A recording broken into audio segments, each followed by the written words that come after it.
chance, if you are still 18, 19, 20, 21, maybe even 30, and marriage is not one of the program for 2019, then when you are now making plans, you don't make plans that include marriage. When somebody come to you and say, I want to marry you, ask the person, marry what? Because this year is not part of my program. So you don't waste your energy on that. So that will help you make decision. The goal determines the decision. The goal. You get my point? The goal determines the decision. So if 2019 is not a year you are getting married, maybe God has not spoken to you about that. And you now enter 2019 as a lady and start smiling at every young man that pass. When they pass, you are wasting your time. You are not putting your energy in the right direction. Or maybe you sit down and say, no, in 2019 I want to improve my economy. What is the Lord saying? Go forward. So I have to move forward in my economy. What are the bad decisions I took this year about my economy? You write it down. Be very sincere to yourself. Be the judge of your life. If you stole money, right, I stole.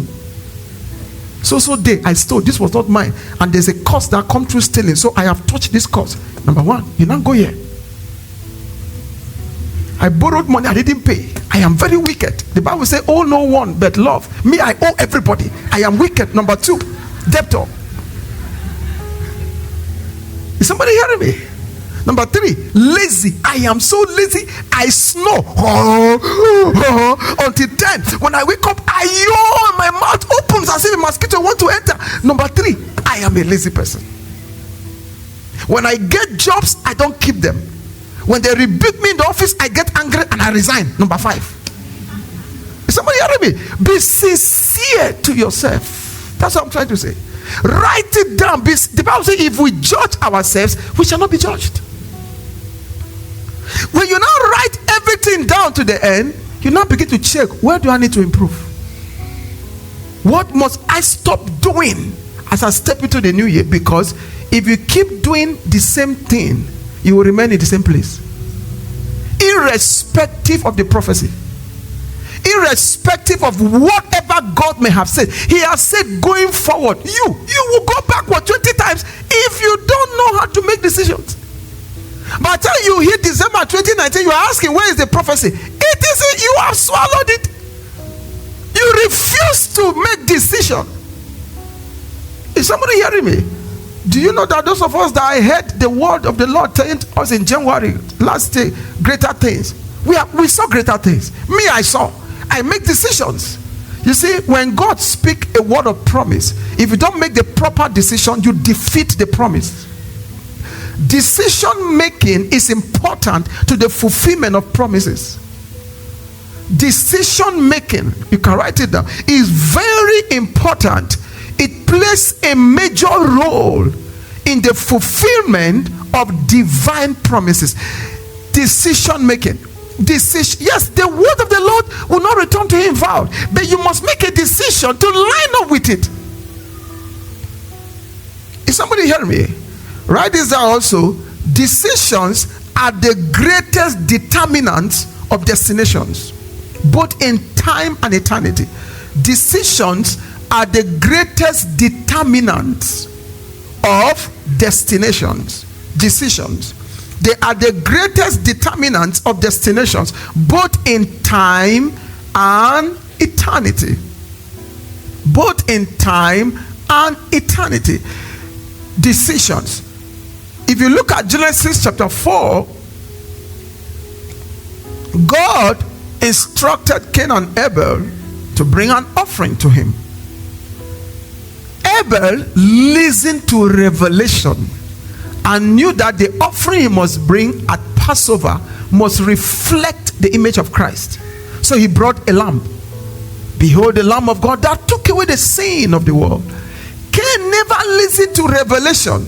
He brought offering that are meant for Pentecost in a time of Passover. And God accepted Abel's offering and rejected Cain's offering. Now Cain made a decision. Look at what God told him. Genesis chapter 4. Verse 6. So the Lord said to Cain, why are you angry? And why has your countenance fallen? If you do well, that means if you take proper decision, will you not be accepted? So that means my acceptance before God is determined by my decision before God. Is someone hearing me? My acceptance before God is determined by my decision before God. He said, if you do well, will you not be accepted? That means if you take the proper decision, will you not be accepted? And if you do not do well, look at the next statement. Sin lies at the door, and his desire is for you, but you should do what? Rule over it. That means take a decision against it. Do you know that God wanted to stop Cain from killing Abel, but he couldn't? You know why? He has delegated control to mankind. Is somebody hearing me? God wanted to stop Cain from killing Abel. That was why he revealed this thing to him. He says, sin is lying at your door. Please make your decision against it so that you will not kill your brother. Is somebody hearing me? The only way God can stop you and I from committing sin is to appeal to our decision. It's to do what? Did someone understand my English? It's to do what? God will not send earthquake to swallow you because he doesn't want you to sleep with that woman. Is somebody hearing me? He would, when you start moving with the mind, you want to go and sleep with him, God will not send a rock. He will not uproot Kilimanjaro to fly across Nairobi and fly before you like this. You not talk like this. So what's happening? Thou shalt not sin. No. You see, sometimes we commit sin, and when we enter the consequence, we're not saying, Father, why did you stop me? Why did you even kill me? He's not a killer. He's not a murderer. Have somebody ever said, why did you even kill me?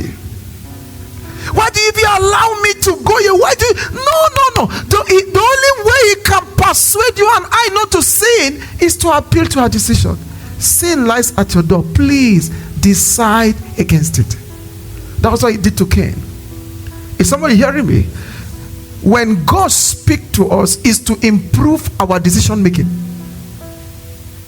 Is to help us make proper decisions. So he spoke to Cain to enable him make proper decisions. That means if I'm to be making proper decision, I need the voice of God. At the end, towards the end, I'm going to show you the spiritual state you must spend your days in if you want to be making proper decisions in life. Is somebody hearing me? But write this life point down. Where our lives are today is a product of accumulated decisions we made yesterday. I think I've made this statement on and on in this ministry. Where our lives are today is a product of accumulated decisions we made yesterday. You see, that statement alone can help you turn your life around. Somebody need to go and sit down. You see, we are not trying to, I just pray I can provoke some people here today. Provoke you into success. Make you angry enough to succeed. You get my point? Angry enough to change your life.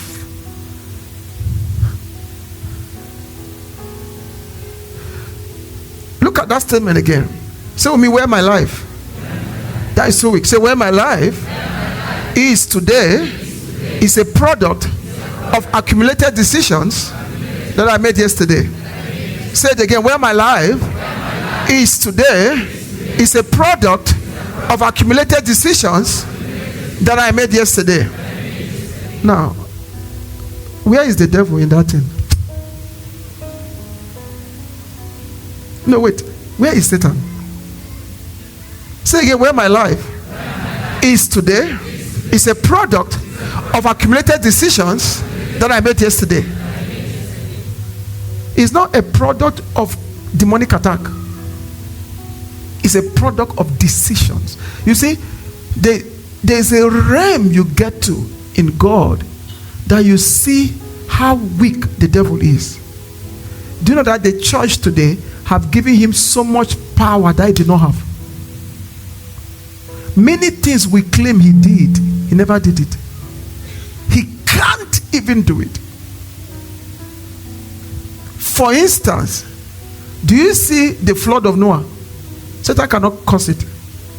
No matter how he tries. If he can, he will have done it and kill everybody in the world. He can't do it. Do you understand me? He can't do it. Do you think that the devil can stop every woman from bearing children? No, he can't. He couldn't stop Mary from conceiving Jesus. So sometimes we ascribe things to the devil that he never did. So we make him look strong. We forget that God gave the earth to us. The Bible said the heaven belongs to the Lord, but the earth he has given to who? You and I, the children of men. We are the rightful owners of this place. No demon have the legal right to operate here. Is somebody hearing me? So that's why we must understand this issue of decisions, because our life today is a product of accumulated decisions that we made yesterday. That statement alone can change your life forever. You can sit down this December and check, what are the decisions I have made in the last 20 years of my life, maybe the last 30 years, and begin to analyze them. Write them one after the other.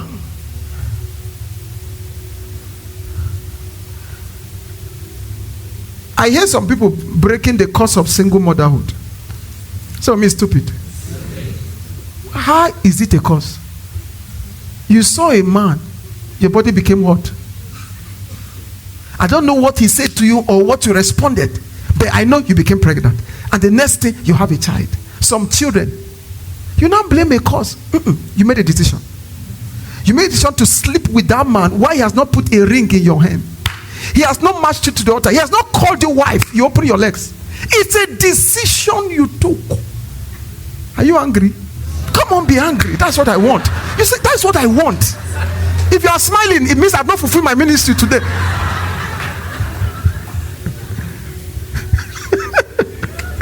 It means I've not fulfilled my ministry. And the Bible says, fulfill your ministry. It's your decision. So if you have 2 or 3 children out of WD, WL, wedlock, either on a tree or on the ground or wherever they met you, sit down and ask yourself, what was that decision I took 20 years ago that led me to produce this child? What was it? If you don't check it, you will repeat it. A decision you don't check, you repeat. You repeat. If it was because a man smiled at you and you responded with a smile, he took you to a coffee shop and you bought 1 coffee and that became your bride price, and you followed him home. Do you understand me? You followed him home and now you're a single mother. SM, now you should not sit down and say never again. Would a man smile at me and I respond? So when they smile, I will frown. That is decision.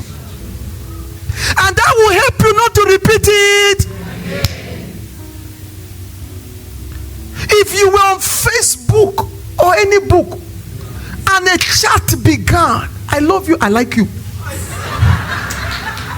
You are the sugar in my tea, the cockroach in my cupboard. Oh, nobody has ever told me like this before in my life. And you started crying. My father have not told you. My mother have not told me. And you are telling me I'm the cockroach in your cupboard. Oh, I feel fulfilled. When next can we see? A minute you see the person what on the bed. Oh, you are pregnant. Do you know what you should decide now? Never again will I chat on Facebook. Never again. If I'll be on Facebook, is to read the devotion. After that, I close. It's a decision. If you can trace the door the devil used, come on, you can shut it down. You can close it down permanently. Somebody need to make a decision that will change his or her life this morning. Is somebody hearing me?